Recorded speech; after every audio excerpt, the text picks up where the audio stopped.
Get away from her, you bitch! Don't call me babe. No one puts baby in the corner.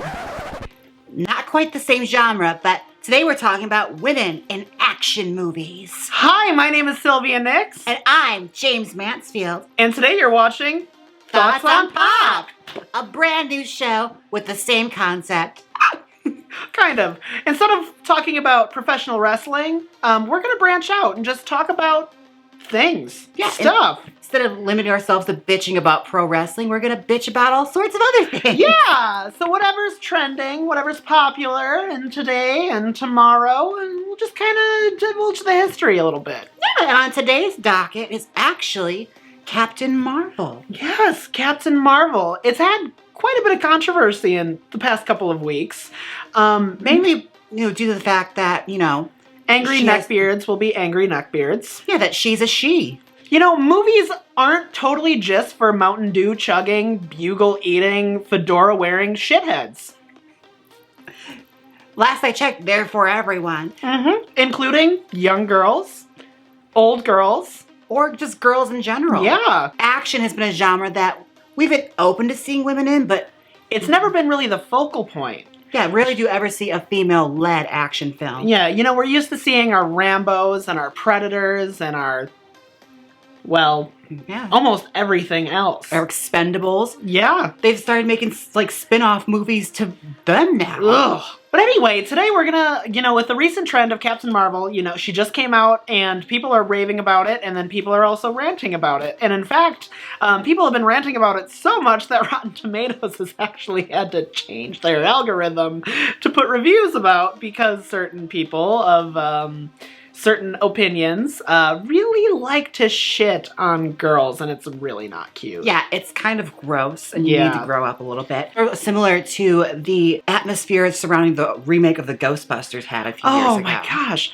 And that remake, my only gripe with it was that it was 15 minutes too long. My only gripe with that remake is the fact that people actually like Ghostbusters. Oh, stop. I love Bill Murray. He's one of my favorite people. It's not a good movie. Oh, well, look. It's fun. It's 80s. It's cheesy. I'm here for it. But anyway, the remake, honestly, wasn't really that bad at all. They had a lot of great, fun one-liners. And it was Couldn't have been any worse than the sequel was. I forgot that they made a sequel to the original Ghostbusters. You forgot? Yeah. It had the Hell Dimension. Oh, what's funny is I actually have the 2-pack and I just never watched the sequel. What made me laugh earlier is you thought Gina Davis was in it. Well, they're both brunettes. Sigourney Weaver, Gina Davis, and Annie Potts, all white women with brown kinky hair. I'm sorry. If they're not a redhead, I don't usually pay attention. Yeah, and honestly, this is sort of Marvel's answer to DC's Wonder Woman, which did not have nearly as much bad press as you think it would have. Right. And what's weird to me about that is, first and foremost, why is it more acceptable to have Wonder Woman than it is to have Captain Marvel? I feel like probably because Captain Marvel started off as a dude originally. Even guys who don't even read comic books feel some type of way because it was originally a male role. Right. Well, and it's weird to me. I've always been a huge comic book fan, and the first comic book that I ever picked up was Wonder Woman. And I think what it kind of boils down to is, for so long, Wonder Woman was kind of this beta cuck, jerk-off fantasy. And she really was. She was totally fetish fuel when she was first created. Well, and even, as much as I love the Linda Carter version, they made her more into a sex symbol, which is why when Gal Gadot took the reins and made this badass Wonder Woman movie, I loved everything about the cinematic Wonder Woman, and I'm so happy that we finally got her. It took too long to get her in a cinematic role, but with Gal Gadot's portrayal, she took it from being, this sex symbol, this sleek, sexy woman, which she still is, but she made it about the warrior in Diana Prince, which was great for me. And also, had we gotten the Joss Whedon Lucy Lawless version, it probably would not be remembered fondly as the recent one was. And I can't say that it probably would have been handled nearly as well as that one was. Patty Jenkins did a really good job. Yeah, I think we would have had a lot of camp fodder that we got in the 1970s TV show. Which we've had enough of at that point, because we had the likes of Charlie's Angels and Elektra and all these Catwoman. Halle Berry is Catwoman. Catwoman, all of these shitty women's action films. Yeah. just lowering the bar lower and lower to the point where Hollywood doesn't believe in female-led action stars anymore. Which is truly sad because, you know, some of my earliest memories, some of my favorite movies as a child were led by badass women. Alien. Alien, yes. The Legend of Billie Jean. Night of the Comet. Star Wars. Princess fucking Leia. Princess freaking Leia. Like, I grew up idolizing these girls who were, like, in these situations, were doing things that girls weren't supposed to do. You know, a girl can't be in space fighting a xenomorph who spits acid and destroys things. But then we had Sigourney Weaver playing Ellen Ripley doing just that. Destroying aliens. And I came up more in the 90s, like that's what I really remember the most vividly. I remember the likes of like Gina Davis, The Long Kiss Goodnight, the Femme Nikita, what's her face? Sarah Connor in the Terminator movie. Oh my god, I forgot about Sarah Connor in Terminator. And honestly, it's a little embarrassing to admit, but my first super bitch that I like adored as a kid was actually Christy Swanson in Buffy the Vampire Slayer, who I like more than Sarah Michelle Gellar. Fight me. Truly, I think the Buffy movie doesn't receive enough praise. It's a camp classic. Yeah. And, like, it was very clever, and I feel like it just got bombed because people like the series so much, which I'm not a huge fan of.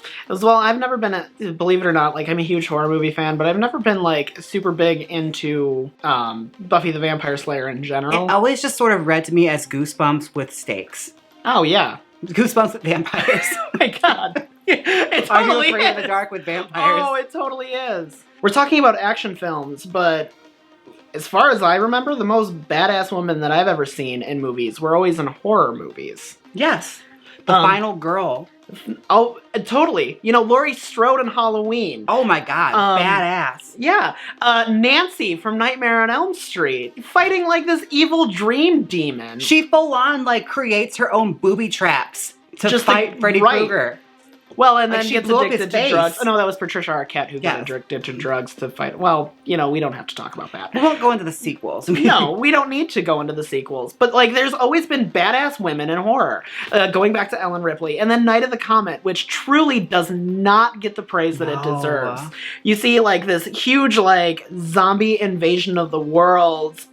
With Valley Girls. With Valley Girls fighting the zombies. And at the end, there's this really fun montage with a shitty cover of Girls Just Want to Have Fun. Yes. And these two Valley Girls just destroying zombies. Just killing a bunch of mall rats that are giving them shit. So good. It is so good. I would really love to see Night of the Comet have like a resurgence.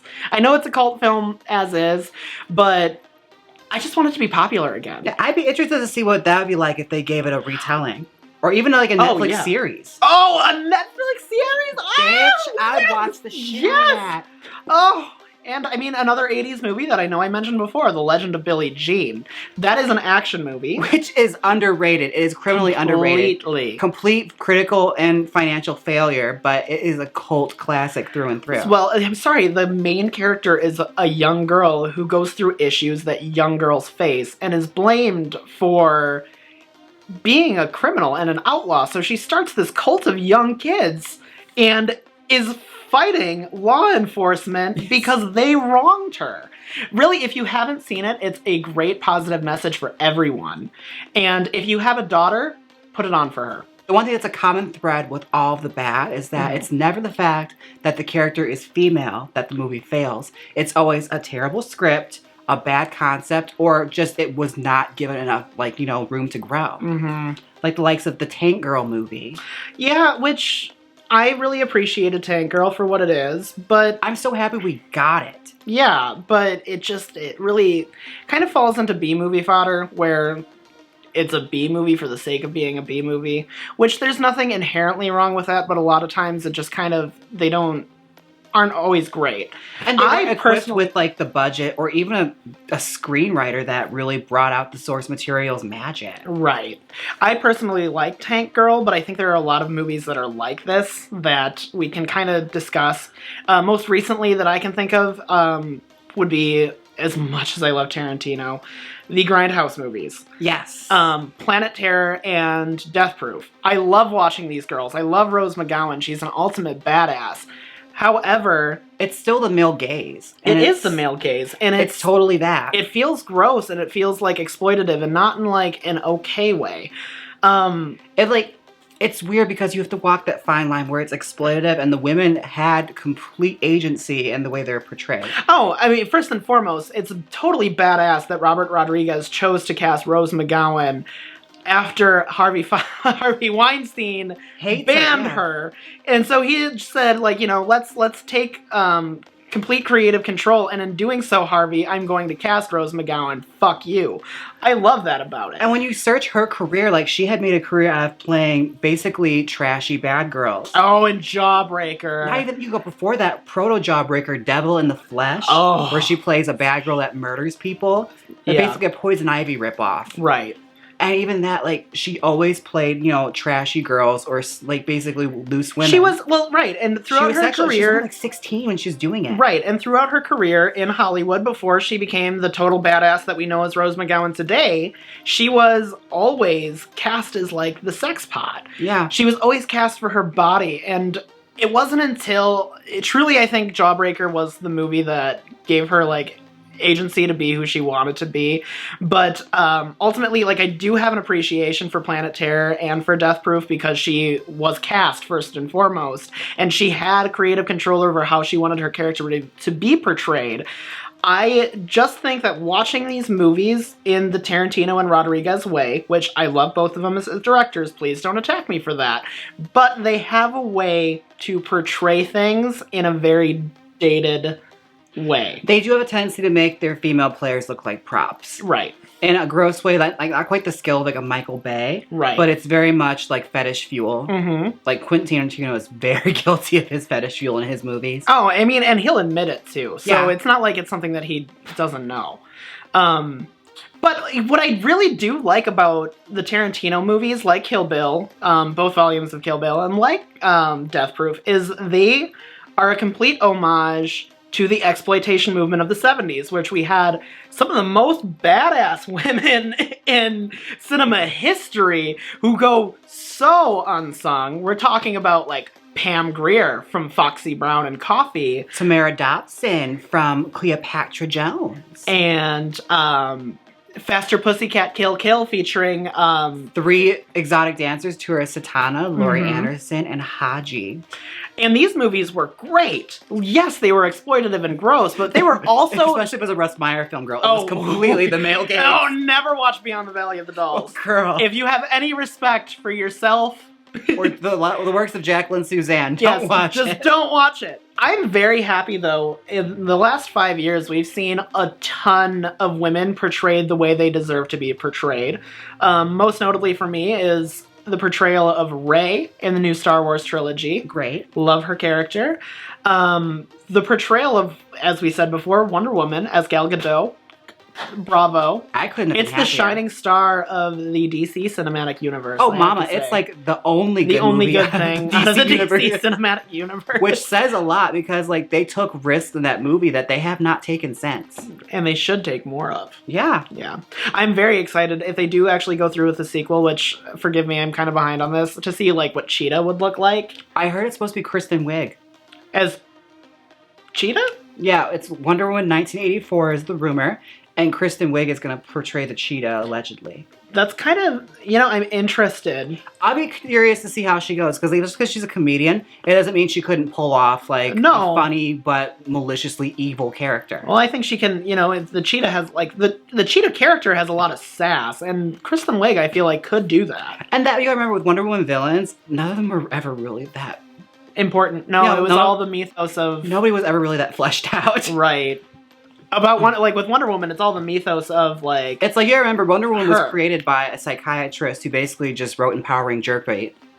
Oh, yeah. Like, it was basically his fetishes put to comic book, and he sold it as feminism. Yeah, it's gross. I love the fact that we took it back, and we made it something special. Yeah. It was like, she could have gotten left behind and just forgotten remembered about as, you know, garbage, but we kept it alive. Right. And there were a ton of women superheroes who were kind of left by the wayside. Phantom Lady, Hellcat, a lot of girls. Oh, I love Hellcat. I just love cats.